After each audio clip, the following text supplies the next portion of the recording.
You're listening to the Southampton Delivery Podcast, a podcast dedicated to the Southampton Football Club and all of the SFC fans. You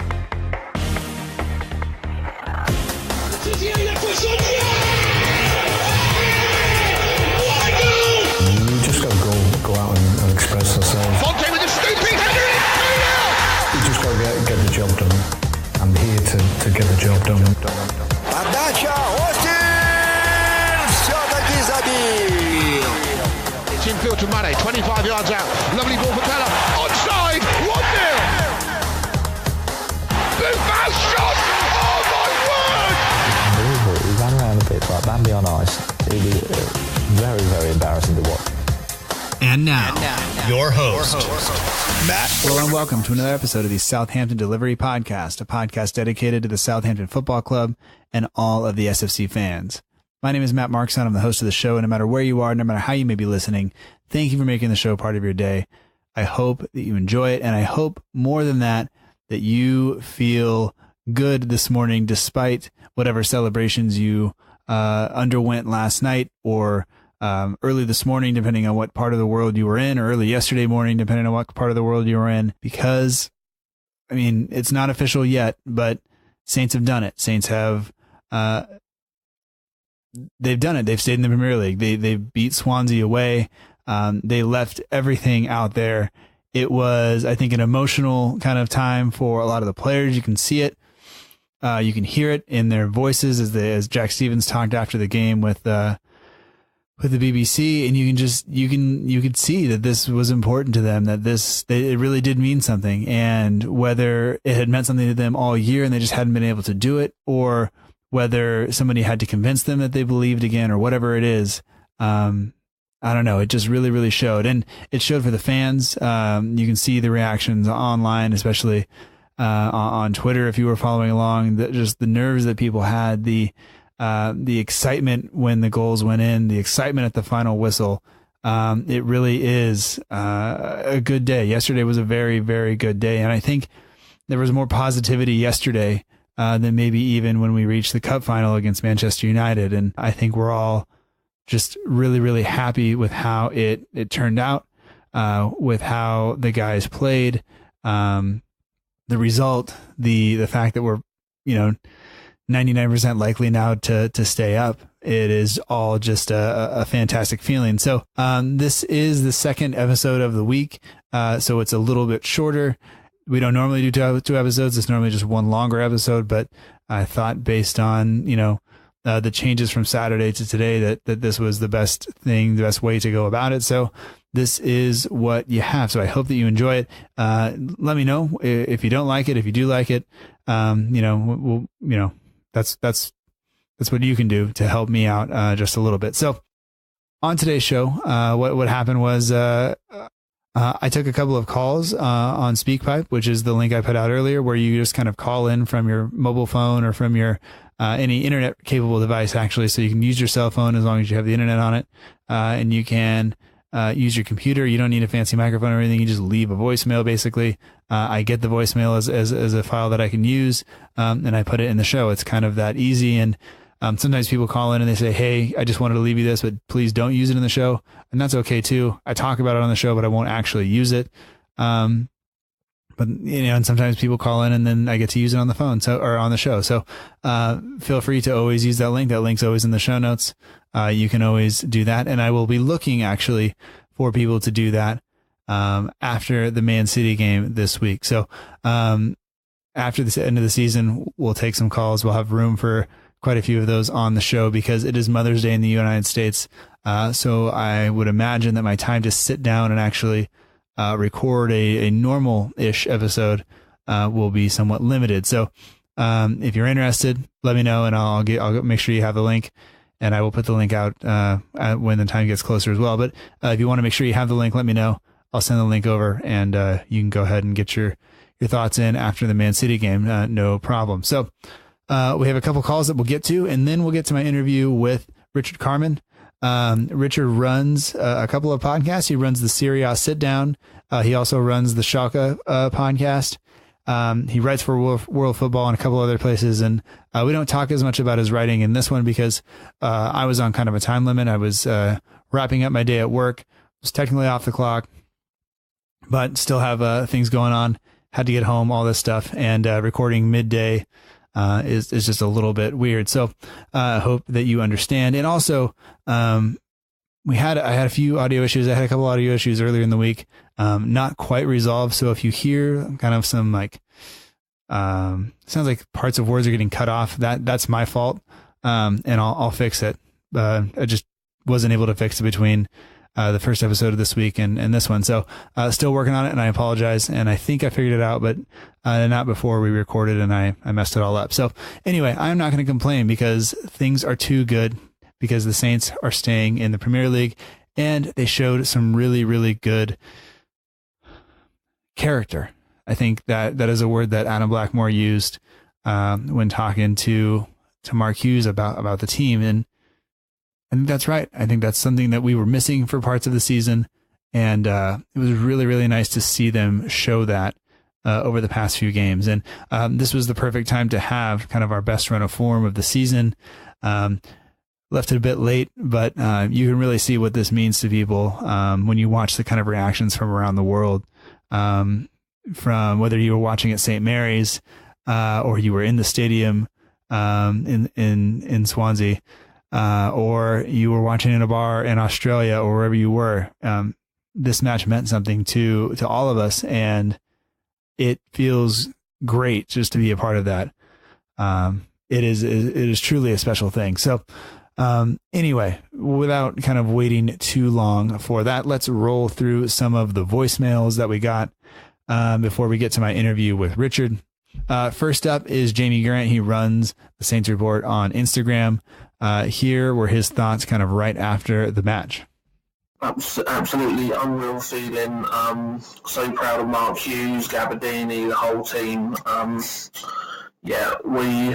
Unless we lose 10-0 or something, we are staying in this league. I'm so chuffed that we are going to be a Premier League team next season.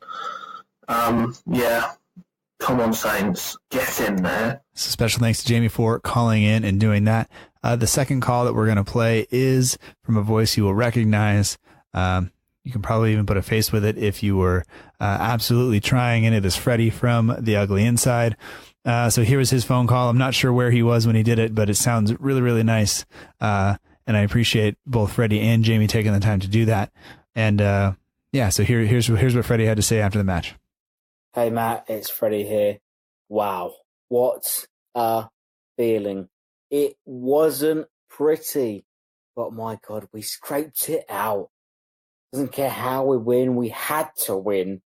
We threw everything at it. Bednarek comes off with a little injury. He wants to play on, but Gabbiadini, he scores 3 goals all season, not getting an inch from Pellegrino this season. Mark Hughes throws him on with every throw of the dice. It wasn't pretty. It knocks around the penalty box, and he's there. Tucks it in. Who cares if it wasn't pretty? It's a goal nonetheless. What a feeling. We needed that. We absolutely needed it. For the amount of luck that we've not had this season, from referee decisions to all kinds of things, we absolutely due some luck at this time of the season. We are most certainly staying up. We need a 10-goal swing. It's ours to lose now. All right. And that does it for the phone calls that we're going to play on this episode. But once again, after the Man City match, you can leave a voicemail and get it on the show. That will be part of a larger part of the show, hopefully, depending on the number of calls that we get. I'm looking forward to hearing from you there. So let's go ahead and get to my interview with Richard Kharman. And we talked for about a half hour. Like I said, he runs the SerieASitdown and the Schalke podcast. If you don't have a Serie A podcast that you listen to, but you're interested, he'll tell you a little bit about that. And if you don't have a Bundesliga team that you'd like to root for, I don't know how that works. I think people in the United States, sometimes we have a team in each league almost. I I have an MLS team that I root for.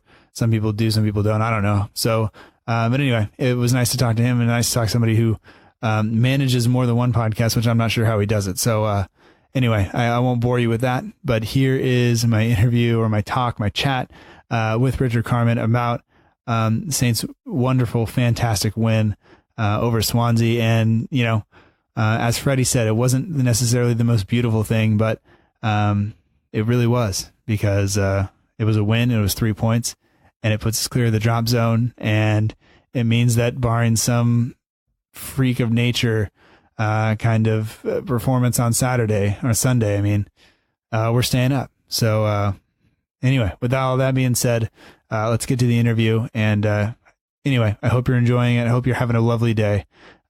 Enjoy the interview. Talk to you soon.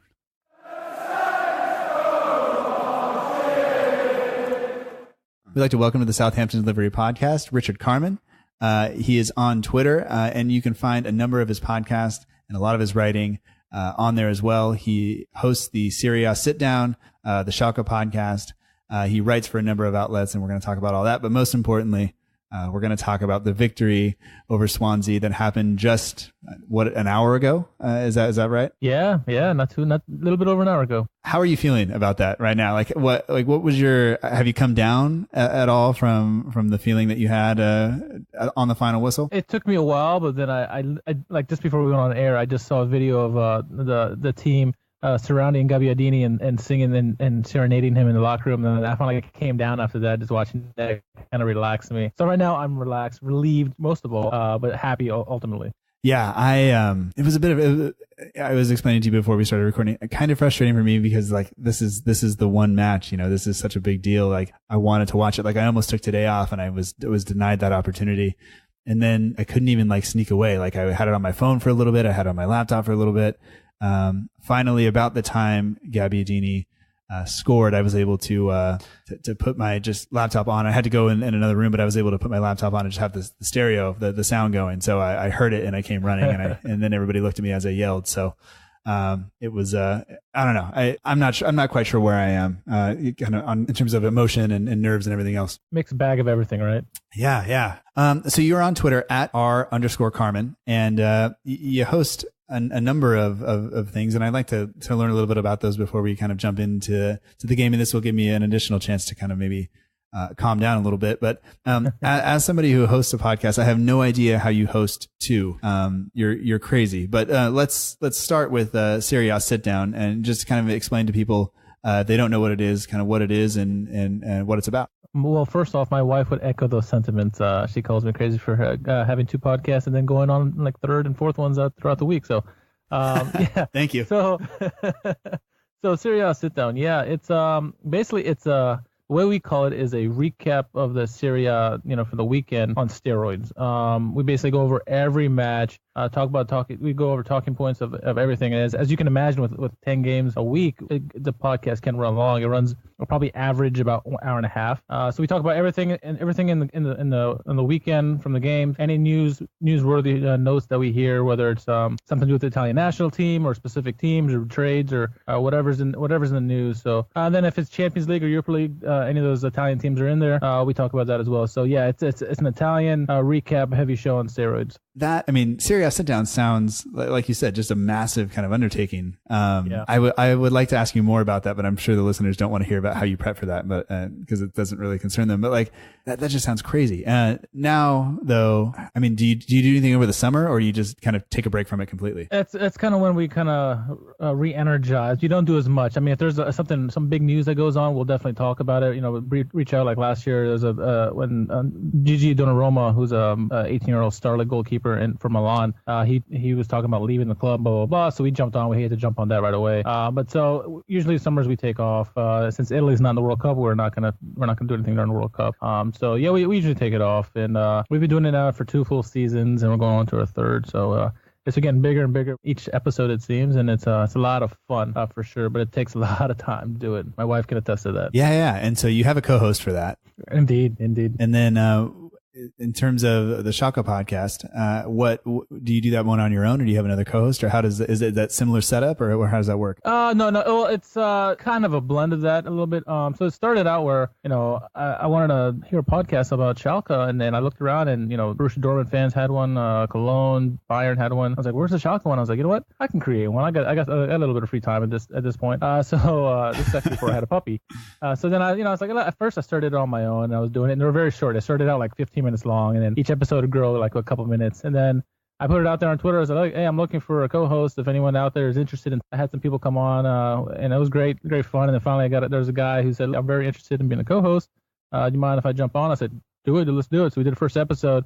His first show was with a big derby between Dortmund and Schalke. So it was a success, and we just talk everything about the team and go through each week, all the highs, lows, and everything in between. Yeah. And am I correct in thinking that you guys are in the Champions League spots now? Yeah, they locked up Champions League and the second spot over the rival Dortmund. So it's definitely a successful season. When they, the crazy thing is they picked up a manager who had really no experience as a manager. He had like 11 games as a second division manager. He really came out of the youth system of Hoffenheim. He was like under 19 coaches, and then so he's one of these laptop managers that is very tactical, and so they took a chance on him, and it was a home run with him. Nice. So. I know one of the other listeners to this show lives in California, Dave Lee. He is a big Schalke fan. So yeah, I know Dave Lee. Well, I don't know him, but we follow each other on Twitter, and so yeah. So he's always talking to me, and I was just like, I kind of like Dortmund. I like watching Dortmund, I should say. They've been exciting over the past few years, but I won't claim to be a fan. I just enjoy Aubameyang just running at people, and that was basically it. So now that he's gone, I can get away from that. There you go. But let's focus on the really important stuff. Like you said, I'm still just nerves kind of everywhere, and I was nervous all the way up leading up to today because this was really it. This was the chance. If we didn't come away with 3 points here, it was really going to be pretty doom and gloom, I think. And even now, it's not 100% that we're staying up because there are scenarios that can happen. But just the kind of let off of being kind of safe now it feels great to me. I don't know if that's. I don't know if my feelings before the match or line up with how you felt, or if you were able to kind of be keep an even keel all day, or how are you feeling? I think I'm with you. All Saints fans were like that. It's a nervous wreck before the game was, and then you go watching the games, and up and down emotions, and finally with a win you feel a little bit of relief, a little bit of reprieve.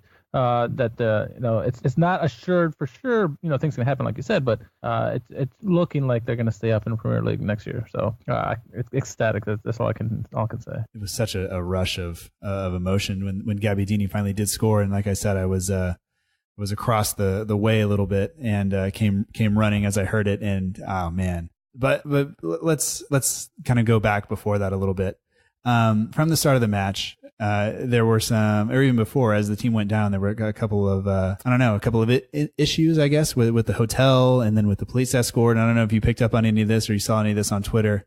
I heard a little bit of it, yeah. Yeah, so, I mean, turns out that I guess the hotel that the team was supposed to stay in, they said, you can't stay here because of the, there's a virus or something like that. And so they were forced to stay 40 miles away or something like that, which I guess in England equates to, driving from here to LA, which is like 3.5 hours because I don't know what the roads are like, but, I've driven in England once and that's what it felt like. It felt like it took forever to get places, but, so they have this and they were supposed to have a police escort and that got canceled and everything else. And so just all of these things. And, I think Saints fans, we're protective of our team a little bit. And with this potentially being, in the hundreds of millions of pounds in terms of what this could be worth, a win or a loss or staying up or whatever.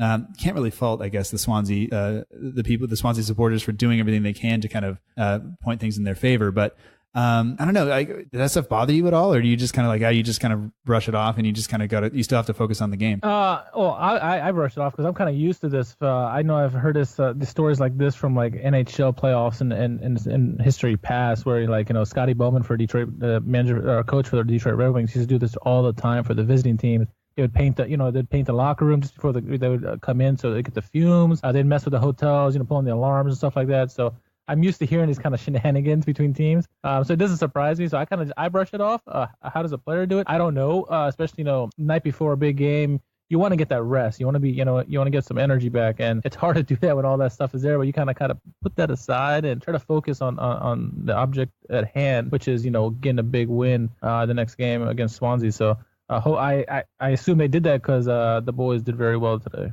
Yeah, and sometimes I think that Mark Hughes just has the players kind of focused. Like he seems to be a no nonsense guy, so he comes out and people kind of get on him and say like, oh, he gets on the referees and does all this other stuff, but he seems to have the guys just dialed in and ready to go. And so it's a mess. And I don't know if you read through the Facebook reviews of that Swansea hotel since they did that to the players, but it was some of them are fairly comical, and depending on how much I drink later and how much time I have, I may take a walk back through there just to see what it was like. But send me a link, I'll do it with you. Absolutely.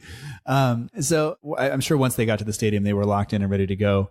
But lineup wise, you had Stevens come in for Yoshida, who was suspended. Lamina not on the sheet. The injury kept him out. And one of the things that Freddie from the Ugly Inside pointed out to me right away was that there were no extra defenders on that bench at all. It was all attackers. And Carrillo even made the bench today.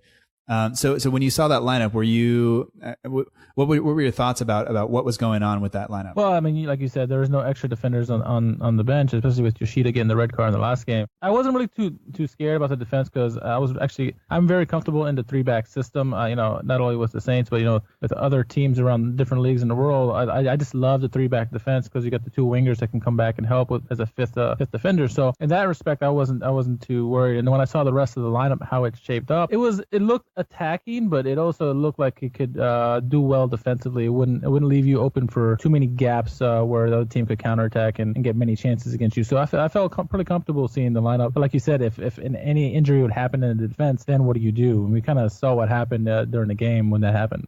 Yeah, and I think for me, my only worry going into this was Swansea could have done with a draw. It wouldn't have been the greatest result for them, but they really needed not to lose. And you worry, were they going to shut up shop and kind of force us to break them down? And if we try to do that with a back 3 or a back 5, were we going to be able to get that done?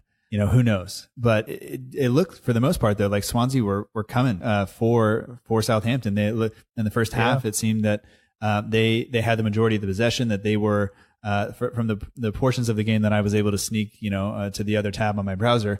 They seemed to be camping in our half for the most part, and so my kind of thoughts on how the game was going to play out weren't true. But I do think that if we were going to be able to counter them, having guys like Redmond on the field, that's the guy you need, because he's the guy, he provides some width, maybe too much width in terms of kind of running Bertrand out of room. But he's going to support Austin, and so will Tadic. And I think the game plan worked brilliantly. Because they got to halftime and it was 0-0. And I think at that point, you look at the substitutions, you look at what we have, that Hughes's game plan is to then kind of go for it in the second half, and I think that's what happened. Yeah, the big key with them was, it was open at times in the first half where both teams were going at each other. But there's a particular moment where it was, I think, between the 35th and 40th minute where Swans were just all out attacking the Saints, putting nonstop pressure on them. And the defense, they stood up tall. The 3-back defense, every time they swung on the ball for a header, those 3 guys would just knock it out from safety. So the fact that they could hold it tight for so much pressure on that 5-minute spell, I mean, why not at halftime say, hey, go for it? We know we can stop them. Let's go and try to get a goal here and get the win. Going into halftime and coming out of halftime, looking at the second half, did you feel confident? Because we needed the 3 points. There was no that draw wasn't really going to do us very much good. We had to get the win. So did you feel like we could go and do that, or were you more kind of nervous about the result? Both, really, because based on how the play was, Swansea had more of the possession, but I thought the Saints looked better when they had possession of the ball. They were doing more things with the ball. They were more direct and getting better opportunities scoring wise. The one thing that did worry me was that though Charlie Austin was getting plenty of opportunities, his accuracy wasn't that great. He just kept shooting at Fabianski, and I'm thinking, come on, we need to get a goal. Make him work for it. Don't just give it to him right so he can catch it right in his hand without moving. So that thing kind of worried me. And like you said, Redmond, he was kind of too wide at times and wouldn't let Bertrand overlap him. We wouldn't see Bertrand really get effective until Redmond came off. So I was a little worried, but then as the game started opening up for the Saints and after some substitutions, I started feeling a goal. I felt like a goal was coming. You could see the team was was getting more into the attacking third and creating better opportunities, and we saw what happened. Yeah, and so I think a part of the reason that Bednarak had to come off was obviously McCarthy kind of cold cocked him a little bit, and he was down on the ground. And I didn't see it actually happen. I saw the replay of it, and then I saw him kind of arguing with the with the trainer saying I'm fine, but ultimately that substitution, Gabbiadini comes on for Bednarak. We go to a back four. Immediately I start to worry if we go 4-4-2 because Gabbiadini goes up top. Does that mean the last time I saw us play a 4-4-2 was at West Ham and it wasn't great? We lost control of the midfield and things like that. But like you said, once Gabbiadini came on and once Redmond came off and Long went on, all of a sudden it just seemed to kind of open up a little bit and flow a little bit more. And Bertrand started overlapping and things like that. And I thought it was just a great kind of a show of what we can do. There was a game plan there. The time was kind of right for us to do it, and the guys got forward, and eventually, only one goal, but and as scrappy as it was beautiful. Yeah, and like you said, when I went to a 4-4-2, I felt confident because the way Bertrand and Cedric were playing, both on the attacking side, but also they were coming back in defense and helping out. So I felt that they would be there to help out Hood and Jack Stevens. So, I was confident in that respect. And like I said, I like the substitution that Hughes put in. Well, he didn't have much option. There was no defenders put in, like you said, but he brought in Long, he brought in Gabbiadini, obviously, and then, McQueen at towards the end. So it was very attacking substitutions. And I just felt, one of those guys that he brought on, we're going to try to get a goal or be involved in some way that a goal would happen. And lo and behold, after the ball was pinballing around, Gabbiadini gets on the end of it like a poacher that he is. And he got that big goal for the Saints. Yeah. That goal lifts us, now I think up to even with Huddersfield. So now we're level on points with them. Swansea can catch us, but the goal difference, looks to be in our favor, for very much of that. Essentially barring some massive kind of letdown on Sunday, we're safe. And, I think it means, you're going to look back at the season, and we're not going to review the whole season, but like you look back at the season and you just look at how poor we looked at times and how beaten down the fans were and the team was. And, just this year has not been a great fun kind of season. And the last kind of 3 games, it has been even with the draw at Everton, on Saturday, the way the team played was great. Even losing to Chelsea 3-2, 80 minutes of that game were fantastic. It was, I know. And to be honest, like I wasn't sure that the team had the ability to kind of face up to what was coming and stand up to what was happening. And maybe that's the combination of Puel and Pellegrino and the way they managed and things like that. And how they set the team up and just how they addressed the team and how the team was kind of motivated, I guess, versus Mark Hughes coming in and he's that kind of guy. He's going to stand up there and say, I'll take it on the chin, but we're going to keep going forward. And I think that has rubbed off on the guys more than just about anything else. Yeah. And it's like, kind of like we said, we're coming off of Saturday, and Rebecca Lowe said it as well. After giving up such a late goal to Everton, most teams would react negatively towards that. And they come out to the next game and play on their heels the whole time. But Southampton didn't do that, obviously. Even with all the hotel problems that they had, they came out and they were focused. They had a game plan in mind, and they attacked. And that's the way to do it. And you look at the Saints' history. They've as of maybe the last 10 years or so, they played attacking, attractive football. And it seems with Puel and Pellegrino, they kind of went away from that. It wasn't the fun style that we used to enjoy watching. And then when Hughes came in, Bertrand kind of said it best after the game. Once he came in, he kind of regrouped the guys and was positive about it, and said, we're going to attack. This is our goal. This is what we're going to do. And he got everybody's morale back up to where it was before it was so low with the other two managers, and they were kind of playing kind of like they used to play back in the day, but it's not quite there yet. But you can see there's glimpses, and the guys are responding to Hughes, which is most important, because you saw the last month or so that they're getting results, and they're now they're fairly pretty much clear. I mean, maybe I read the table wrong, but yes, we're tied with Huddersfield, but we have a much better goal differential, and unless Swansea or Huddersfield overcome that 8-9 goal gap, it's pretty safe to say crazy things have happened. I know that, but it's fair to assume that we're looking at Premier League next season, which is great, because I think Southampton belongs, and they can definitely play with teams that are in the Premier League right now, and hopefully they play a much better, more attractive football next season. Yeah. And we are going to definitely have some work to do in terms of what the team looks like and things like that. But that's for us to address later. I want to kind of stay in the moment kind of here if we can. So just kind of looking at the kind of points we picked up, that's 6, 7 points from our last 3 games, right? I mean, is that the best run we've had all season? I think so. And this is the best form by far. Yeah. And I mean, to do it now, to leave it so late, I can't even explain to you like what it felt like. Cause I thought kind of at the end of March, like that was it. That was our run where we played just some teams that were down towards the bottom. And then to look at it and then to have that defeat to Chelsea, I was just like, oh, this is it. Like we are done. Yep. And I thought the majority of this conversation might be how are we what channels do we watch and can we split the package so we don't have to pay for the whole thing? But I guess, to me, I think one of the things that you mentioned about the team was the 3 young center backs kind of stood up and were there today and played really well, even up until Bednarak went off. And then as the back 4, as Swansea were pushing, they stood up to the task.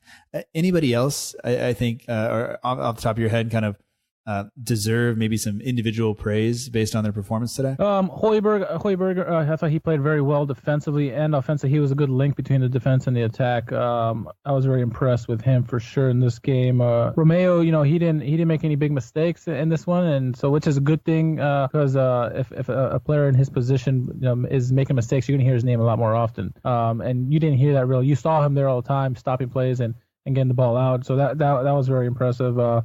Cedric and Bertrand, they kept trying. They started out slowly, but they started coming into the game, and Cedric had a great cross to Austin late in the I guess on the 60th minute or so that Austin nearly scored on. So he was getting better throughout the game, and ultimately I thought Dusan Tadic played very well.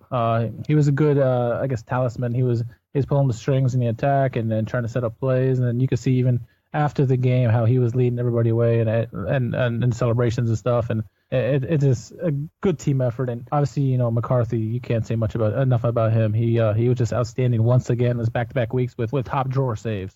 Yeah, absolutely. And he has been great. And I know some of the other guys were talking about potential player of the season, things like that. Yeah. Kind of weird to vote for a guy who's only played fewer than half the games, but he's been so good and so vital down this stretch that it's hard to say no. And I actually kind of looked up the stats on him, and the stats on him and Forster are pretty similar. Like they're in terms of the saves they make for goals allowed and everything else. And I'm not a goalkeeping expert. I'm not a goalkeeper. I'm not a stats expert. So like me trying to look at a goalkeeper's stats are probably not a great combination. But like I think that above all the stats, he is doing something back there, even with that young back line, to kind of make sure that we get the points that we get. And when in that moment where you need that one big save, he seems to do that most weeks. Yeah, absolutely. And it's more evident in the last 2 weeks how, Saints needed those points, 3 points at each of those games. And he stood up tall every time, making saves. I mean, he's making world-class saves. You watch these replays over again. Maybe during live play, you're like, okay, that's a great save. But if you watch a replay, how great these shots were. Like today, Jordan Ayew had a beautiful shot in the top corner, and somehow McCarthy, he jumped up and got it with his hand. And then later on, Abraham got a header that was destined for the off the post and in, and he saved it over the bar. So he makes it, like you said, big saves in the opportune times. And he kind of, when he makes these saves, you can see the defense and the whole team just rises up with him, and they feed off of him.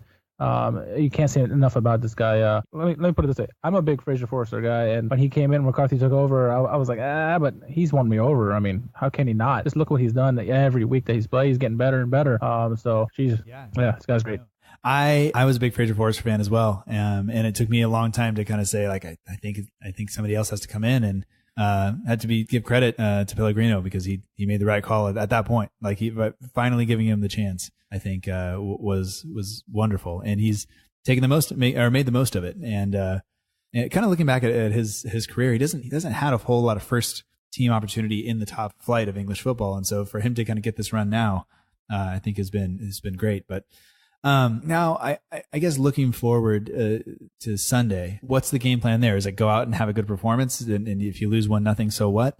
If you lose 2-0, so what? Or do you go out and just go like, we can't lose 4-0, so we're just going to park the bus and defending against Man City for 90 minutes, or what's your approach for Sunday? It's a combination of the two. You want to be tactical with this. You want to be smart. Don't leave yourself wide open in the bag, because Man City can tear you and anybody else apart. And there was a close game earlier in the season between the two, where Man City scored a late goal. But you gotta play. You can't be afraid of them, because if you play afraid, they're gonna tear you apart. They're gonna find a way to tear you apart. That's just how Pep Guardiola is structured. He can find ways to pick teams apart, especially when they play defensive. So you gotta make sure you play smart and tactically defensively, and then try to get them on the counter. Use your speed. I mean, Long and Redmond probably be very good in this game, just because use your speed in the game and try to beat them on the counter. Try to get a goal that way, and keep it close. If you lose 1 or 2-0, that's not the worst thing in the world. But you lose 4-0, 5-0. Something like that. Give them a celebration to go off with. It's not going to look good, because who knows what can happen in the other games, so we don't want to risk that. Right. Yeah. I agree. And you just hope, for so long the guys, like the team that kind of didn't quite turn the key or turn the switch or flip the switch or whatever the cliche is, like they just didn't quite get started most games, it seemed. And you wonder, have we built up to the point now where we're almost clear, and now that let off that I was feeling earlier after the game, like, do they have that? Do they not show up on Sunday? It worries me a little bit, but yeah, well, absolutely. I think I don't know, I'm just gonna keep reminding myself that no, they're gonna do it, and they're gonna go out and put in a performance, and the result almost doesn't matter as much. It's just go out, show yourselves one more time. This will be the last time we see some of these players. What would Mark Hughes say? put your head down and go work. Like, that's what he's going to say. But I mean, you kind of think like this, that we saw Gabbiadini tonight, and I'm going back to the game a little bit, but like that might be the last time he kicks the ball for Southampton. Like that might be it if the rumors are to be believed. And hopefully he gets a chance to get on the field or on the pitch on Sunday and kind of show himself one more time. And I don't know, like I think for me watching on Sunday, I'm just going to be kind of trying to take it all in, trying to, embrace, like realize how close we were to being with this and having to go down to the championship and kind of, but also I want to see the guys kind of get after a little bit still. Yeah. You want to see who's going to be able to bring it on for the next season, end the season on a good note, make sure you don't get relegated, by having a bad defeat, but so you got to play well. And if this is the one who's going to stay, you look good for him, give the season on a good, he remembers those kind of things. Last thing you want to do, have Hughes or manager next season, look at that last game and say, well, that guy didn't care about it. They still had something to play for, and they didn't give any of that for why am I going to start him or put him in the rotation, keep him on the go. It's the best thing to do is just go out there hard, like you said, and hope for the best with the results. Yeah, absolutely. Any other thoughts on the team or on the match or anything else before we kind of wrap this one up? And I realize that if people are wondering why it's a bit shorter than normal, it's because it's the second one in a week, and we got stuff to do. Yeah, no, I gave credit to the guys and for Hughes for coming off that tough draw against Everton. They had a big game at hand. This is basically a cup final for both teams, really, Swansea and Southampton, and both teams, they performed. They both attacked. It was attractive football. It was a little, we were expecting to be a defensive game, but it wasn't. And ultimately, the scoreline does show that. I thought the boys did great, and I'm just proud of what they did. And the fact that they got a win, that was huge. I know they had a good record against Swansea away, but still, you can't base it on the past. You got to live in the moment. And right. Southampton, they did that. So I'm just proud of the guys. Yeah, absolutely. Well, Richard, I want to thank you for taking the time to join me. And I know we were kind of trying to schedule this for a while, and I'm glad we kind of got it in. Even if it is the abbreviated version, we'll make sure we get back to this next year for a full length kind of baby steps, right? Sit down. Steps. Yeah, absolutely. And as a guy who also records a podcast normally on a Sunday, the time is limited. So people can get in touch with you on Twitter at @R_Kharman. It's KHARMAN, and it's in the show notes, as well as all the links to your podcast and some of your writing as well. I'm sorry we didn't talk as much about that. We'll get to that next time. We'll put the link to some of your writing in there as well. So if people are interested, they can go check that out. And if you don't have a German football team, you want to at least follow along with one, you can do it via podcast, nice and easy. And anybody interested in Italian football, they have the SerieASitdown. So anyway, thank you for joining me, and enjoy the rest of your evening. It's getting a bit later there. It's still plenty sunny out here, so I still have some life to live for the rest of the day. I'm jealous. Not when I was at work the whole match, though. I think. Fair enough. All right, man. Well, thank you. Thank you.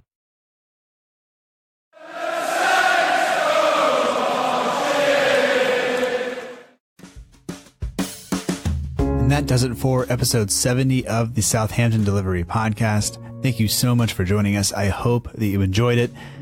And once again, what a feeling it is. Premier League football for another season, barring some catastrophic event at the weekend, in which case next week's episode will be a complete and utter meltdown, but I'm hoping to avoid that. And just to really right now just enjoy this feeling of kind of euphoria that came with it. I jokingly told Richard when we were not recording that after the game, I kind of just wanted to cuddle. Then I said I wasn't going to say that on air, and now I have. So, yeah. Anyway, as always, this podcast is partnered with the Saints Report for all your Southampton FC news and needs. Be sure to visit the Saints Report. Check them out on Instagram. It's a fantastic page. Everything from news, team news, rumors, all that stuff. It's all there. Check it out. The links are in the show notes. The art for the show is done by the We Are Southampton page on Instagram. Matt, who runs the page, has been a huge help to this show. He's been around since the very beginning. He's been a guest. He does a fantastic job, so be sure to do that. My guest, Richard Kharman, he writes for a number of outlets. Be sure to check out his podcast. They are all down there, as well as his Twitter handle. Easy to get a hold of. Fantastic guy to talk to. He will be back, and it was a pleasure to talk to him today. The music for the show comes courtesy of the Free Music Archive at freemusicarchive.org. The intro song is Epic Song by Boxcat Games. The song you're listening to now is Aim is True by Poddington Bear. As I mentioned before, we will be doing a special kind of call-in show on Sunday. You can call in, leave your voicemails, and they will make it on the show. I'll get your reactions to the season, kind of whatever stood out. Don't be afraid. Don't be shy. It's just a way to have a little bit of fun. And if everything works out next week, we'll have a special episode. We'll talk to you more about that when it shows up in your feed, or maybe via some tweets or Instagram messages or whatever. But stay tuned. Stay looking at the feed for something hopefully special, unless it falls through and then, nothing will happen. With all that said, I'm sure I'm forgetting something, but we'll get it next time. And until then, remember that together we march on.